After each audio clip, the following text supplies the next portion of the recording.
El Renacimiento arquitectónico por los bachilleres Cristina de Barros y Carlos Núñez. Referencia histórica. El Renacimiento fue un movimiento cultural que se produjo en Europa occidental durante los siglos XV y XVI y que fue enormemente promovido por la clase noble de Italia.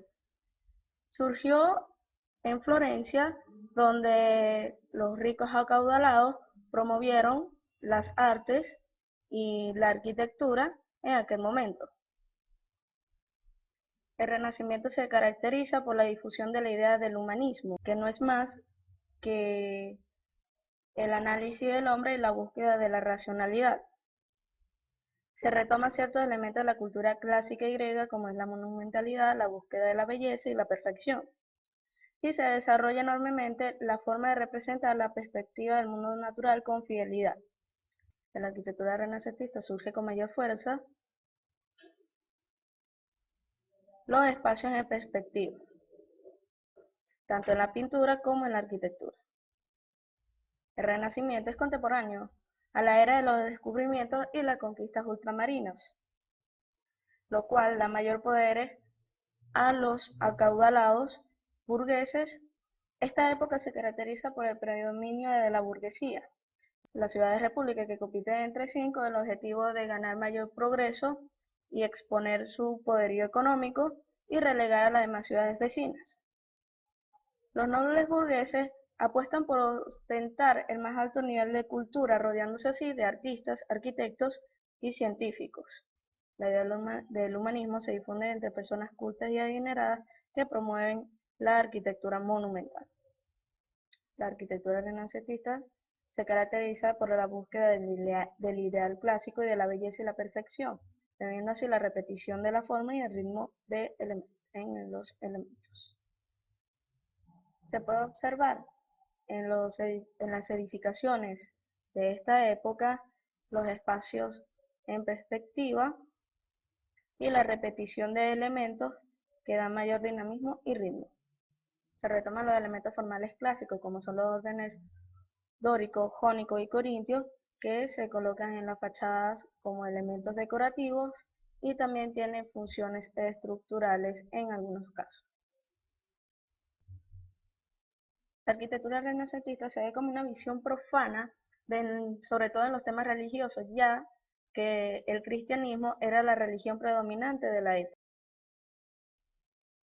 Se ve altamente influenciada por la naturaleza, ya que se piensa que es el elemento más próximo a la perfección y a lo divino. El antropocentrismo y humanismo, en donde el hombre se analiza y se busca darle un sentido racional a la vida. Los materiales utilizados en la arquitectura renacentista en su mayoría fueron los ladrillos, los aparejos que se ven expuestos en muchas fachadas de esta época y las piedras con revestimientos de mármol.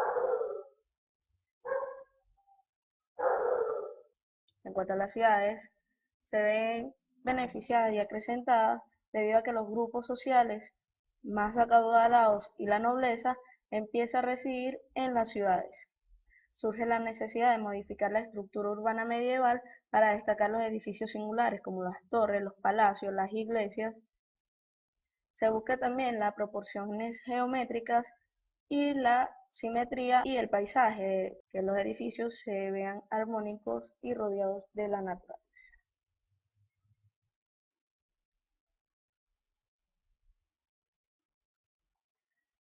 Las plazas. En cuanto a las plazas, se ve que los mercados de la época medieval son transformados por plazas ceremoniales como antesala para edificios monumentales. Estas poseen unidad, son aporticadas, los pavimentos empiezan a ser diseñados, se empieza a proyectar el mobiliario urbano y normalmente son centradas. Se establecen normativas para regular las fachadas alrededor de las plazas. Las calles presentan características similares, empiezan a ser diseñadas y proyectadas para la canalización de masas y para relacionarlas entre edificios monumentales. Tal es el caso de la Vía Giulia Fue proyectada para ser utilizada durante los periodos de peregrinación. Y la Galería Uffizi, que es una serie de caminerías que se encuentran techadas y rodean una plaza central. En cuanto a las calles, surgen ciertas ordenanzas y reglamentos para cumplir un parámetro en las fachadas.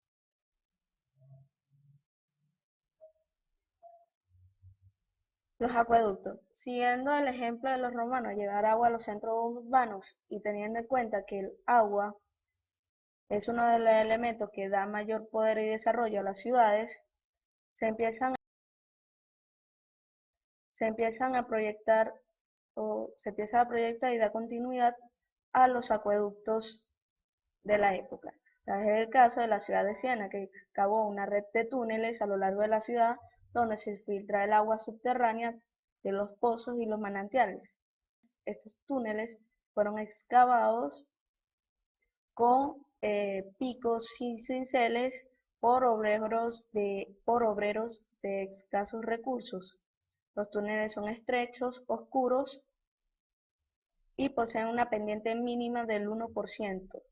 Cavaron zanjas a lo largo del acueducto donde se distribuía esta para llegar a las fuentes de las plazas. También se crearon acueductos aéreos que llevaban agua desde zonas remotas a los centros urbanos.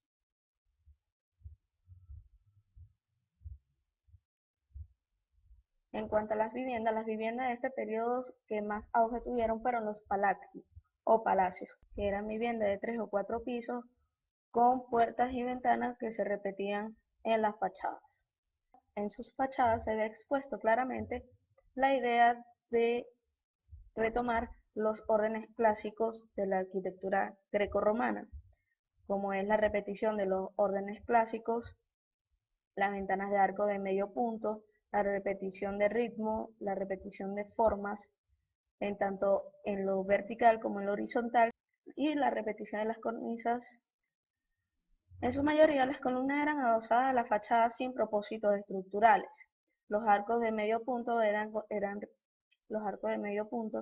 realizados con ladrillos y argamasas colocados a presión, y en su mayoría poseían bloques de adobe o aparejo en su fachada, dando texturas a estas.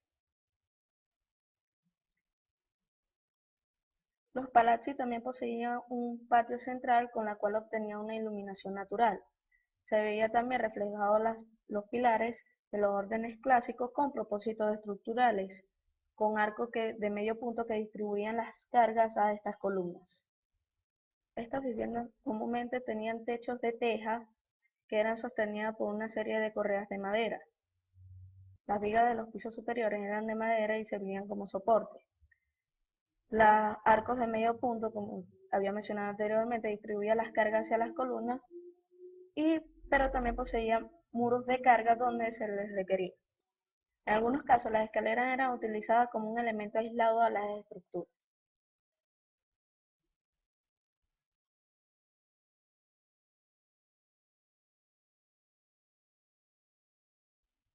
Las viviendas del pueblo poco acaudalado eran estrechas y con poca iluminación. Los materiales en su mayoría eran madera, ladrillo o bloques de barro o piedra o cualquier otro material que tuvieran a la mano. Es referencia de una edificación perteneciente al periodo renacentista que vale la pena destacar, la cual es la Catedral de Santa Maria di Fiori. La Catedral de Santa Maria di Fiori es una edificación religiosa del estilo gótico. Su construcción fue iniciada en el año 1296 por el arquitecto Arnolfo di Cambio. Esta fue continuada por otros arquitectos hasta su culminación en el año 1436. La catedral está situada en la Plaza del Duomo, en la ciudad de Florencia, Italia. Su forma corresponde a la de cruz latina. Esta posee 3 naves. La cruz latina es un diseño utilizado en iglesias en las que el brazo mayor, que está alineado con el pórtico principal, el atrio, el altar mayor y el ábside, tiene una mayor longitud que el brazo menor o transepto. La zona donde ambos se intersectan se denomina crucero. El concurso para la cúpula. En el año 1418 fue convocado el concurso para erigir la cúpula de la catedral. Al arquitecto al que le otorgaron dicho premio para realizar la misma fue Filippo Brunelleschi, debido a que su propuesta en arquitectura y en ingeniería era la que tenía unos valores más resaltantes. La construcción de la cúpula. Brunelleschi introdujo un sistema de construcción sin cimbras, creando una técnica en la que la cúpula se iba cerrando a medida que ésta iba ascendiendo en su construcción. Los andamios que se utilizaron para esto se anclaban en el propio tramo de la cúpula ya construido para ir elevándose. En un principio estos se colocaban en el lado interno, mientras que luego de construidos un tercio de la altura de la cúpula se empezaron a colocar en la parte externa de la misma. Los agujeros necesarios para anclar los andamios posteriormente se les dio el uso para ventilación y iluminación de la misma. Las cimbras.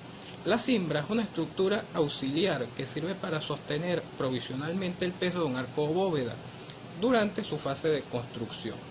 En esta estructura, una vez montadas las dovelas y la clave, se desmonta en un proceso que se denomina desimbrado. Las dovelas. La dovela es una pieza normalmente de piedra en forma de cuña. Esta compone el arco o la bóveda y se caracteriza por su disposición radial.